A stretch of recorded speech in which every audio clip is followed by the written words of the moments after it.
அனைவருக்கும் வணக்கம்.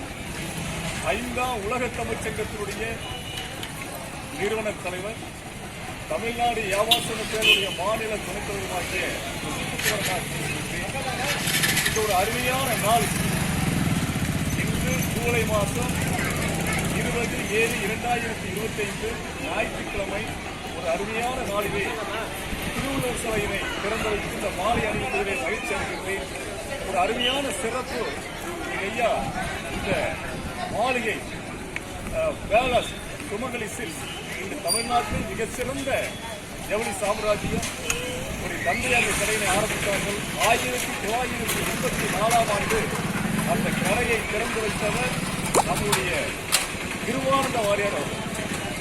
ஆக அன்பு சகோதரர் விஷ்ணு அவர்கள் ஒரு இஸ்லாமிய மதத்தை சார்ந்தவர்களோடு கூட அனைத்து மதங்களையும் நேசிக்கின்றார். அதற்கு அருமையான அடையாளம் நம்முடைய திருக்குறள் சிலையினை அழகாக அமைத்திருக்கிறார். அவருடைய தந்தையார் திருவானந்த வாரியார் இந்த சுழலை பிறந்தார்கள். இந்த திருவள்ளுவர் சிலையை அருமையாக அமைத்திருக்கின்றார்கள். அதை விட ஒரு சின்ன அருமையான செய்தியை படித்து ஆசைப்படுகின்றேன்.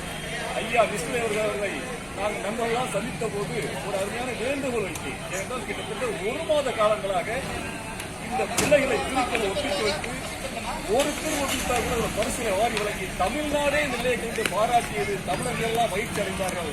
அவர் வேண்டுகோள் வைத்தேன். 5ஆம் உலக தமிழ்ச் சங்கத்தின் சார்பாக திருவள்ளுவர் சிலையினை அமைத்து தர வேண்டும் என்று அருமையான முறையிலே திருவள்ளுவர் சிலை அமைத்து தந்திருக்கின்றார்கள். விரைவிலே தினம் ஒரு திருக்குறள் பலகை அமைத்து தினம் ஒரு திருக்குறளை எழுத இருக்கின்றார்கள். அதை நீதி அரசர்கள் திருக்குறளால் இந்த அருமையான நிகழ்ச்சிக்கு நம்முடைய அருமை நண்பர் 5ஆம் உலக தமிழ்ச் சங்கத்துடைய திருக்குறள் நெறியாளர் ஐயா ராஜன் அவர்கள், 5ஆம் உலக தமிழ்ச் சங்கத்துடைய திருக்குறள் நெறியாளர் நம்முடைய ஆசிரியர் அருஜோதி அவர்கள், ஐயா மத நேய சமுதாய நேய இலக்கிய கற்பனை நாயகன், அப்பாற்பட்டு மனிதனை நேசிக்கக்கூடியவர், மத நல்லிணக்கத்துடையவர், அன்பு சகோதரர், இந்த வேலசுரி சுற்றுச்சூழல் உரிமையாளர் கிருஷ்ணகிரி அவர்களுக்கு என்னுடைய வாழ்த்துக்களை 5ஆம் உலகத்தின் சார்பாக தெரிவிப்பதை மகிழ்ச்சி அளிக்கின்றேன்.